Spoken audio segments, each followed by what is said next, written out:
السلام علیکم. کاش جی بالکل رمضان ہے تو رمضان میں کیا مطلب ہنسنا مسکرانا. میرے کان میں آواز آ رہی ہے کہ بھائی رمضان ہے تو رمضان میں ہنسنا مسکرانا منع ہے. یار آپ مسکراہٹے پہ کھیریں. بات اتنی خوبصورت ہوئی تھی میں وہ کر نہیں سکتا بات نہیں تو واقعی ہم بہت کچھ ہمیں بھی انعام ملے گا. لیکن بات بہت اچھی تھی, بات بہت تھی حامد صاحب. یہ بڑی اچھی بات تھی. کاش میں ادھر والے شو پہ ہوتا آپ کو اس بات تو کھل کے انسان ہنس یہ سکتا بات تھا. آپ کاٹ دیں ورنہ ہم کٹ جائیں گے. اچھا ہم بات کر رہے تھے باطنی پاکیزگی کی. اب ظاہری پاکیزگی کی طرف آ جاتے ہیں کہ جو انسان کا جو رکھ رکھاؤ ہوتا ہے اس سے بھی بہت کچھ. کیا آپ سمجھتے ہیں کہ جب انسان خود صاف ستھرا فیل کر رہا ہوتا ہے تو اس کے کانفیڈنس میں اضافہ ہو جاتا ہے؟ بالکل, آپ کے اعتماد میں اضافہ ہوتا ہے, اور نہ صرف آپ کے اعتماد میں اضافہ ہوتا ہے بلکہ آپ اپنے آپ کو اندر سے مضبوط محسوس کرتے ہیں. جو آپ کی ظاہری صفائی ہے اور اس سے آپ ایک بہت گڈ فیلنگ آپ میں آ جاتی ہے, اور پھر جو آپ کے اندر ایک وائبریشن پیدا ہوتی ہے, آپ کے اندر سے کچھ لہریں اٹھتی ہیں, آپ کے اندر سے ایک روشنی نکلتی ہے, اور وہ روشنی آپ کے چہرے سے, آپ کی آنکھوں سے دوسرے لوگوں میں منتقل ہوتی ہے. یہ جو میں بات کر رہا ہوں یہ کوئی میں نہیں you're right. ادبی استعارہ استعمال نہیں کر رہا, نہ ہی میں کوئی ادبی بات کر رہا ہوں, نہ کہ میں یہ فلائٹ آف امیجنیشن یا میرے تخیل کی پرواز نہیں ہے. یہ کئی دفعہ آپ ٹرائی کر کے دیکھیں کہ آپ وضو کریں, نماز پڑھیں, اس کے بعد اب صبح اٹھ کے جب دفتر جا رہے ہوتے ہیں, دفتر میں پہنچتے ہی آپ اپنے کولیگز کو جب ملتے ہیں مسکراہٹ کے ساتھ, ایک صاف ستھرا, اگر آپ بالکل صاف ستھرے ہیں اور اندر سے بھی صاف ہیں باہر سے بھی صاف ہیں, تو لوگوں سے مسکرا کے بات کریں اور دن کا آغاز کریں اس طریقے سے, اور سچ بولیں سب کے ساتھ, اور کسی کا برا نہ سوچیں, تو دوپہر تک ایسے لگے گا آپ کو کہ بالکل آپ تازہ دم ہیں. اس کے بعد پھر سپہر ہو جائے گی, آپ اپنے آپ کو تازہ دم محسوس کریں گے. اس کے بعد آپ دفتر سے واپس گھر آ جائیں گے, تازہ دم آئیں گے آپ. فائدہ ہی فائدہ اس میں. نہیں, حامد بن صاحب نے جو گفتگو کی نا اس پر مجھے ایک حدیث پاک یاد آ گئی مسکرانے پر. یعنی کہ سرکار دو عالم صلی اللہ علیہ وسلم کا فرمان ہے کہ مسکرانا جو ہے یہ صدقہ ہے. بالکل صحیح. ٹھیک ہے.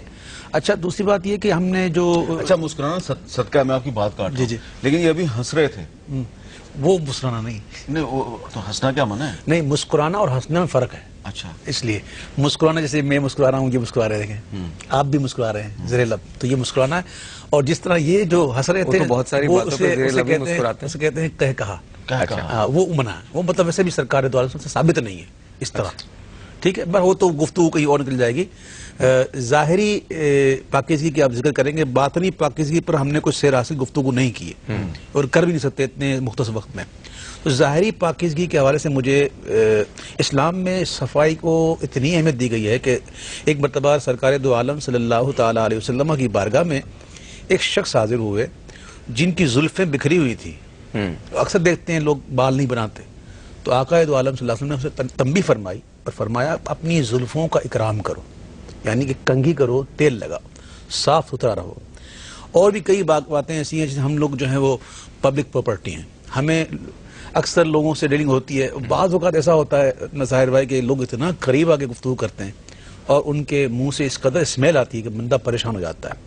اب دیکھیے نماز, تو آپ اتنے قریب کیوں جاتے ہیں؟ نہیں, میں قریب نہیں جاتا, لوگ قریب آتے ہیں. نہ جائے کہ ٹھیک ہے, جہاں شہد ہوتا ہے وہاں مکھیاں آتی ہیں. ٹھیک ہے, بات یہ ہے کہ جماعت ترک کرنے کے جو عذر ہیں اس میں سے کئی عذر ہو سکتے ہیں, لیکن گندا دہانی کا مرض جسے ہوتا ہے, جسے اکثر مطلب ایک بیماری ہوتی ہے جس کے منہ سے بو آتی ہے, اس کو حکم ہے کہ وہ جماعت بنا جائے, مسجد بنا جائے. یعنی کہ ہر وہ کام جس سے لوگوں کو آر محسوس ہو, گھن آئے, کوئی ایسی چیز میں مبتلا ہے, کپڑے اگر ایسے پہنے ہوئے جس میں سے بو آتی ہے, تو اس شخص کو منع ہے کہ وہ مسجد میں جائے. نہیں, اگر وہ منہ میں الائچی رکھ کے مسجد میں جائے تو نہیں, وہ تو میں عرض کر رہا ہوں, اس میں کوئی اعتراض نہیں ہے. میں نے کہنے کا مقصد یہ ہے, اس پر میں گفتگو کروں. اللہ تعالیٰ کے بے شمار فرشتے ہیں اور ہر ایک کا ایک کام ہے, یفعلون ما یؤمرون, جو انہیں حکم دیا جاتا ہے وہی کرتے ہیں. کچھ فرشتے ایسے ہیں جو سجدہ کرتے ہیں تو سجدے میں ہی ہیں, کچھ قیام میں ہی ہیں تو قیام میں ہی ہیں, کچھ رکوع میں ہے تو رکوع میں ہی ہیں. اللہ تعالیٰ کے کچھ فرشتے ایسے ہیں ساحر بھائی, میں آپ سے بتا رہا ہوں کہ انہیں یہ سعادت حاصل نہیں کہ قرآن پڑھیں. یہ کچھ فرشتے ایسے ہیں جن کو یہ سعادت حاصل نہیں ہے, تو وہ کیا کرتے ہیں کہ جب ایک مومن قرآن پڑھتا ہے تو وہ ان کے لبوں سے اپنے لب لگا دیتے ہیں, اور جب انہیں اس کی اسمیل آتی ہے نا تو وہ بہت ان کو تکلیف ہوتی ہے. حضرت میں اپنی کیونکہ میں چاہ رہا ہوں کہ مجھے تھوڑی سی میرے بھی علم میں اضافہ ہو جائے. ہم جب روزہ رکھتے ہیں تو ہمارے منہ سے اسمیل آتی ہے. اسمیل آتی ہے. یہ اسمیل پسندیدہ ہے. اور اس کے بارے میں حدیث پاک میں آتا ہے کہ روزہ دار کی منہ کی بو اللہ کے ہاں مشک و زعفران سے بھی افضل پسندیدہ ہے. تو یہ بو ڈیفرنٹ ہے اور وہ والی بو ڈیفرنٹ ہے. وہ ایک مرض ہوتا ہے عامر بھائی, آپ پائریا کی بات کریں. وہ ایک مرض ہوتا ہے, گندہ دہانی مرض ہے. گندہ دہانی, جس کو پائریا کی بات کریں. اب یہ مرض پیدا کیوں ہوتا ہے؟ آئی تھنک وہ اس کو جیسے شاید اس کا لاجک جو ہے وہ یہ ہے کہ صفائی کی بات ہے. وہ اس کا لاجک یہ ہے کہ شاید جب آپ لوگوں سے ملتے جلتے ہیں تو اگر کوئی بو آتی ہے تو شاید لوگ ایسا نہ ہو کہ ناگوار منہ بنائے اور آپ کو احساس کمتری کا احساس ہو. وہ آپ ہی کو بچانے کے لیے آداب کے بھی خلاف ہے. نہیں, وہ میرے خیال میں وہ آپ ہی کو بچانے کے لیے کہ آپ کم از کم آپ کو ایسا محسوس نہ ہو کہ کسی دوسرے شخص نے آپ سے ملتے رہے. جو لوگ بہت قریب ہو گئے گفتگو کرتے ہیں وہ گفتگو تو نہیں کرتے, وہ تو سرگوشی کرتے ہیں اور غیبت کرتے ہیں. غیبت میں نے پرسوں ہمیشہ قریب جا کے ہوتی ہے. پرسوں میں گفتگو ہمارا پروگرام تھا جس میں غیبت ہی ہمارا غیبت تھا. تو میں نے کہا کہ غیبت کرنے والے کے منہ سے ایک بو آتی ہے جو اسے محسوس نہیں ہوتی. اور میں نے مثال دی تھی کہ گٹر صاف کرنے والے کو کبھی بھی بو نہیں آتی, ہم جیسے گزرتے ہیں تو بو آتی ہے. تو وہ غیبت میں اس قدر مبتلا ہو جاتا ہے کہ اس کو بو نہیں آتی. اور یہ بالکل حقیقت بات ہے کہ جو غیبت کرتا ہے, غیبت کیا ہے, کل بات ہوئی تھی کہ قرآن فرماتا ہے کہ جیسے مردہ بھائی کا گوشت کھانا, تو جو مردہ بھائی کا گوشت کھائے گا تو منہ سے بو ہی آئے گی, خوشبو تو نہیں آئے گی. ایک کام کرتے ہیں, ویسے تو یہ بات پھر آگے نکل جائے گی, پھر میں وہی بات کہوں گا, بات نکلے گی تو پھر دور تلک جائے گی, لوگ بے وجہ اداسی کا سبب پوچھیں گے. نہیں, ہم یہاں کسی کو اداس کرنے نہیں بیٹھے. نہیں, بالکل نہیں اداس کرنے بیٹھے. ایک چھوٹا سا بریک لیتے ہیں, بریک کے بعد یہیں سے اس کو کنٹینیو کریں گے. آپ کہیں مت جائیے گا. آف کورس میں ہوں, حامد میر صاحب ہے, اور آف کورس ویسے قادری صاحب موجود ہیں. آپ نے جانا کہیں نہیں ہے, چینل چینج نہیں کرنا. آنے کے بعد دو بہت critical questions and then of course ویسے قادری صاحب کی نعت. آپ سے ملتے ہیں اس بریک کے بعد.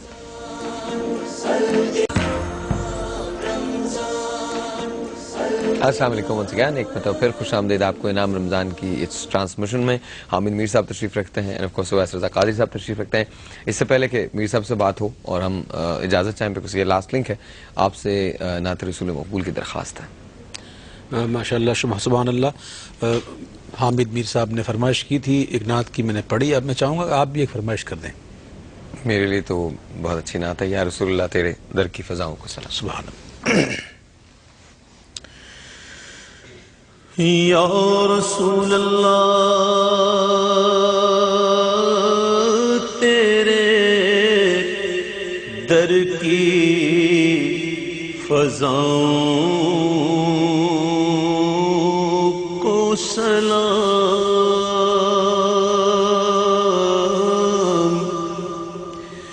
گنبدِ خضرا کی ٹھنڈی چھاؤں کو سلام.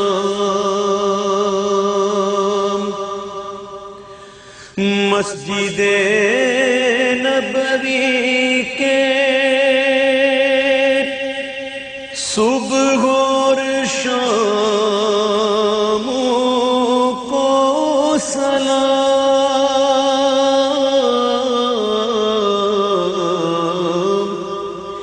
یا نبی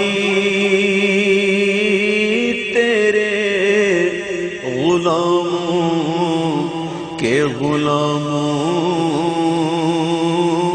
کو سلام.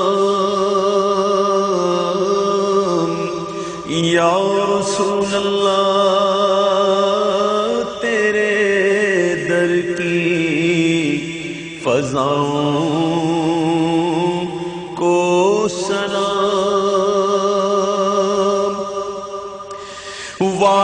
والہانہ جو طواف روضہ اقدس کرے,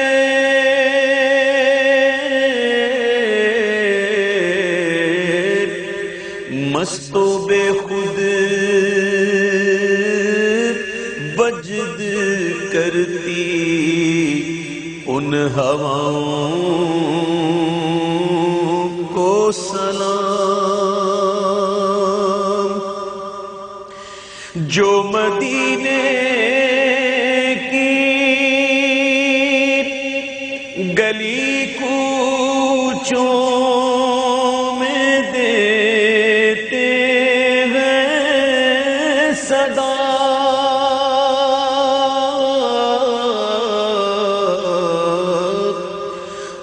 فقیروں راہ گیروں اور گدھاؤں کو سلام یا رسول اللہ تیرے در کی فضاؤں کو سلام.